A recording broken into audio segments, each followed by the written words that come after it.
All right, we've had our primary fermentation going on in these 5-gallon size buckets we're at 3 weeks now. We totally intended to only keep them in there for about a week, but just due to some unforeseen circumstances, this is the first time we could, get to it. It smells great, smells like wine. Those yeast have been feeding on those sugars down there, producing ethanol, and anyway, we still have a great product. So at this stage in the game, what we need to do is we need to separate the solids from the liquids, and then we're going to collect all of our liquids in one of these large glass carboys.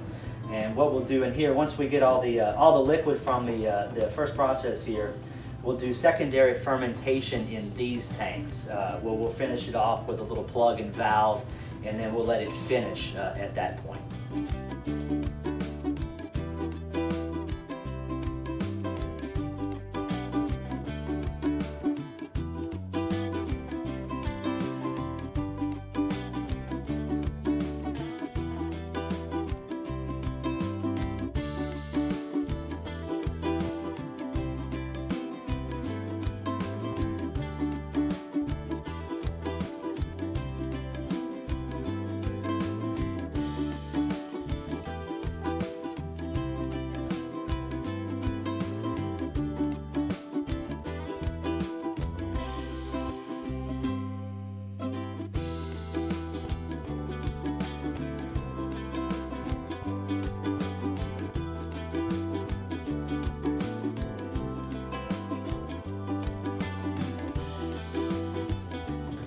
So this is our secondary fermentation.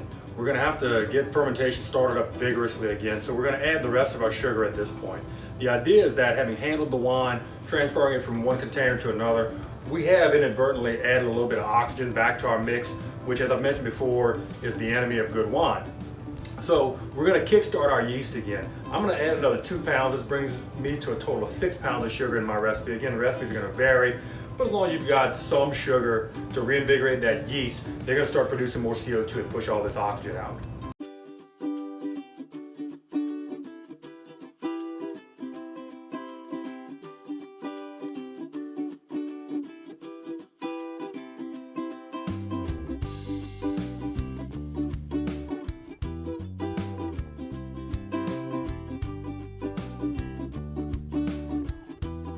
So now we've transferred all the liquid from that primary fermentation bucket into these glass carboys here, to start that secondary fermentation period.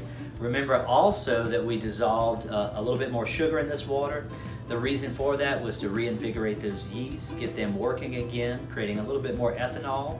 At the same time, they're going to produce some CO2, okay?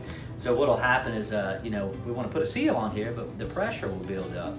So we have these special valve stoppers that fit right on these carboys. It leaves a valve for that CO2 to escape, so we don't have a pressure buildup, and then blow must everywhere. So, but they're very simple. They can be purchased online through wine supply, mail order sites, whatnot, Amazon.com. But basically, you're going to fill this thing up with water to the mark on the side there. We can put this cap back on. The cap actually has air holes in the top, so we're not sealing the whole thing. We just we don't want water to splash out, and then it fits right there